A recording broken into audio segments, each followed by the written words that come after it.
Elon Musk e Donald Trump começaram a brigar publicamente aí nas redes sociais e isso teve um impacto bastante significativo em vários ativos, inclusive no Bitcoin. Nós vamos falar sobre isso no vídeo de hoje. Se você curte o conteúdo do canal, já deixe seu like, clique no sininho, inscreva-se no canal e fique à vontade, então, na seção dos comentários. Basicamente, o que está acontecendo é o seguinte. Essa coligação entre Elon Musk, Donald Trump e vários magnatas aí do Vale do Silício, lutadores de UFC e tudo mais, nos Estados Unidos estava gerando aí um período de bastante otimismo, não só nos Estados Unidos, mas no mundo inteiro. Mas agora, então, com a saída do Elon Musk, e as coisas começam a mudar bastante. Por quê?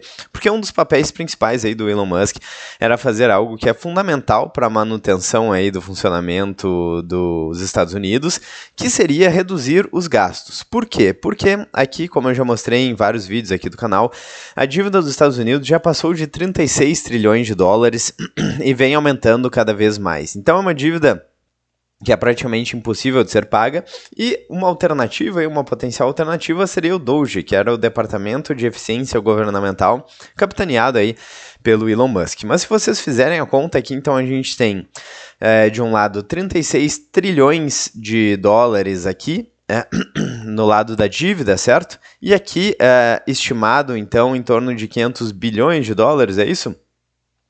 De economias no Doge, ou seja, uma quantidade muito menor aí de economias em relação à dívida, o que significa que o problema aparentemente não seria resolvido. Parece que o Elon Musk então entrou na burocracia estatal, entrou aí no Deep State americano e viu que essa tarefa era muito mais difícil do que parecia e provavelmente não poderia ser feita, pelo menos por ele, pelo menos naquele momento.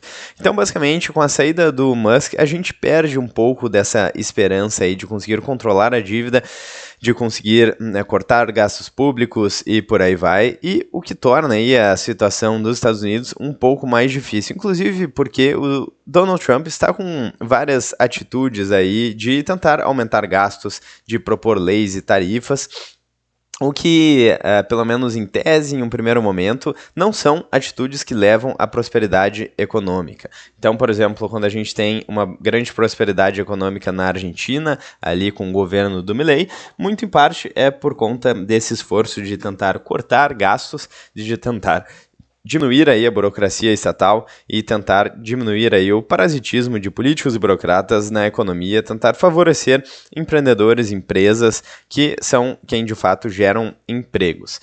Então, com todo esse cenário, a gente teve aí uma repercussão negativa em várias bolsas no mundo inteiro, inclusive no Bitcoin. Então aqui a gente tem o SP500, que teve uma queda aí de 0,5%, uma queda não muito significativa também. O Ibovespa aqui, então, também teve uma leve queda. Então, as empresas caíram, o mercado reagiu negativamente e o preço do Bitcoin também corrigiu. Se foi exatamente por isso, a gente não sabe, não tem como saber, mas isso é um fator negativo para o mercado, porque se a economia americana vai mal, toda a economia mundial tende a ir mal também. Pelo menos quando acontece uma grande recessão nos Estados Unidos, a gente tem uma piora aí na economia mundial, também pelo fato dos Estados Unidos ser a maior potência mundial. E, bom, então, basicamente, com essa dívida escalando cada vez mais e com o fato de, basicamente, o governo assumindo que não vai conseguir aí cortar despesas o suficiente para reverter a crescente da dívida, a gente sabe, então, que, eventualmente, isso vai estourar. A gente, na verdade, já sabia antes, mas isso se torna cada vez mais claro, eventualmente isso vai estourar. Inclusive, a confiança, né, de crédito dos Estados Unidos foi reduzida recentemente aí por uma agência de avaliação de crédito. Então, cada vez mais pessoas percebem que a dívida dos Estados Unidos é impagável, que a moeda, o dólar, aí, está colapsando lentamente, talvez mais lentamente que o real e outras moedas mais fracas, mas sim está colapsando, já perdeu mais de 97% do poder de compra desde a sua criação, mas aí a questão da dívida se torna cada vez mais óbvia e insustentável. Então, basicamente, é o cenário que temos aqui. Isso aqui são 507 bilhões mesmo de economias aqui do Doge. Agora eu fiquei na dúvida. Então, aparentemente é o que consta aqui, pelo menos no US Debt Clock, que é esse site bem interessante, mostra vários aspectos da dívida e de questões aí dos Estados Unidos, indicadores e dados, então é bem interessante.